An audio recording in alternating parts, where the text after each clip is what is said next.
issue into this discussion. You make the discussion very complicated very quickly. And, in my opinion, I would just say, you know,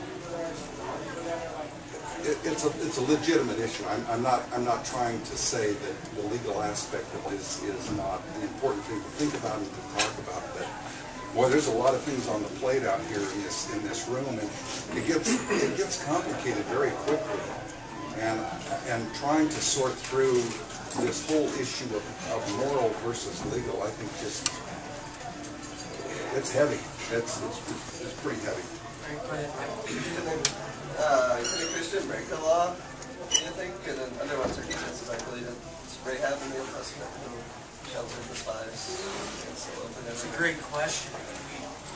We all speed. I don't think we're like, going to confession over that. So, I think it's a good question. 4 nuns spent time in prison.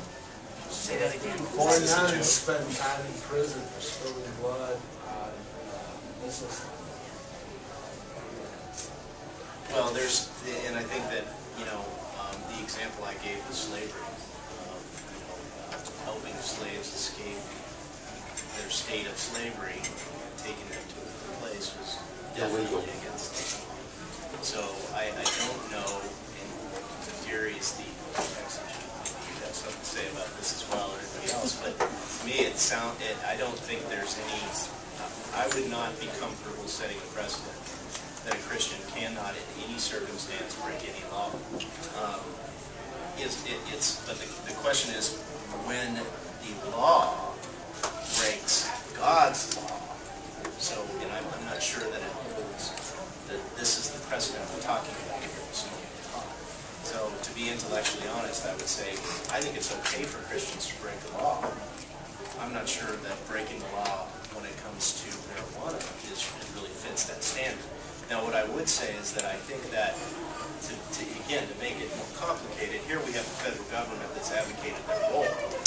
Now, personally, I don't think the federal government has any say in drugs. I think that's a state issue. That's Republican. But, so that would be libertarian. Anyway, so,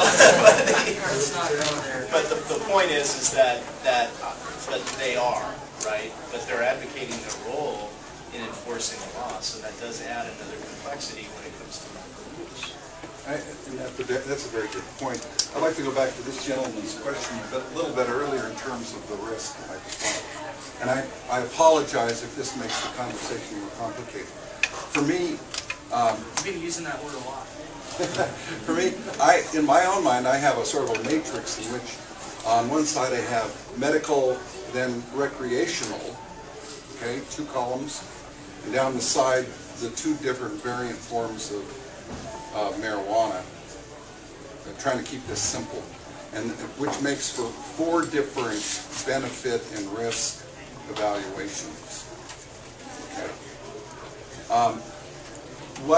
One of the issues with marijuana that is not an issue with alcohol, it is not an issue with prescription drugs. I would say the majority of prescription drugs is this issue of psychoactive substances, which both science and anecdotally, given 10,000 years of history, we really don't know what they do. Michael Pollan is he gave a lecture at Berkeley, and somebody asked him, or he, in the course of this conversation, it came up, what is altered consciousness? And he said, we really don't know. He posed that question to another scientist, and the scientist says, we don't know what consciousness is, so we really don't know what altered consciousness is. Which was very, very accurate, very apt. Marijuana is a mild, I use the term photizogen, which means that it's capable of enlightenment you. Okay? No other, and that's very true of all of the psychoactive. Sometimes they call them psychedelics, sometimes they call them hallucinogens. Those are old terms.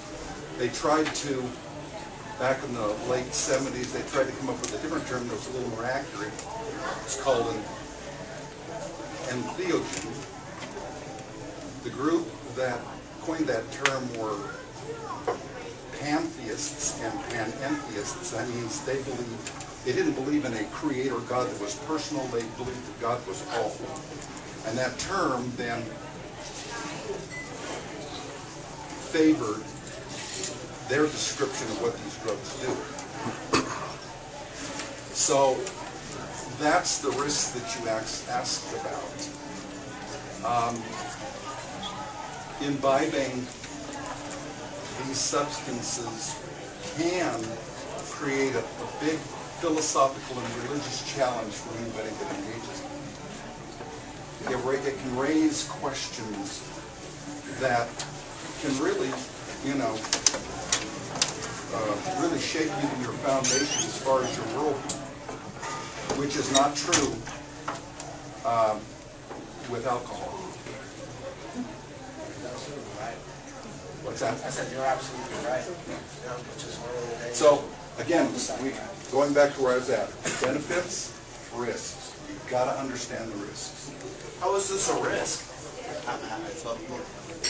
Why is questioning your own existence or questioning anything a risk? No, it's not a risk. But we're talking about a Christian, from a Christian perspective now, okay? So let me get a little more specific in terms of what the risk is. And I'm speaking this anecdotally from my experiences of talking with people who have, and reading, who have been involved with entheogens for decades. In the first chapter of Romans, and I can quote it if you'd like, but it talks about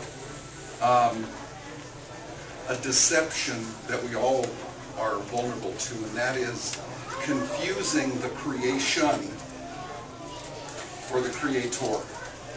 And it says they worshipped the creation and things, beasts of the creation, more than the Creator. So that's, from a spiritual perspective for Christians, that's one of the risks of entheogens, is that you confuse the Creator God, who is has personhood, a Creator, with the creation that He created. And this happens quite a bit with the pantheists. That's what pantheism is. It sees God as all, rather than as a separate being. So that's the whole concept of sanctification. All worldviews that are outside of the theistic worldview. So it sounds like he's getting at more like an addiction.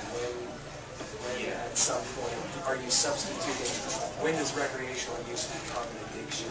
When does the addiction become more important? Right. It's that, and that would be idolatry. I don't think any Christian in here would think that would be okay. When does medical become recreational? Yeah, and if it becomes recreational, is it such a bad thing? I mean, here's an example. Benadryl, we're all aware of it, right? Its sole purpose is for Babies asleep. that's the best part. Get the Benadryl on. No, but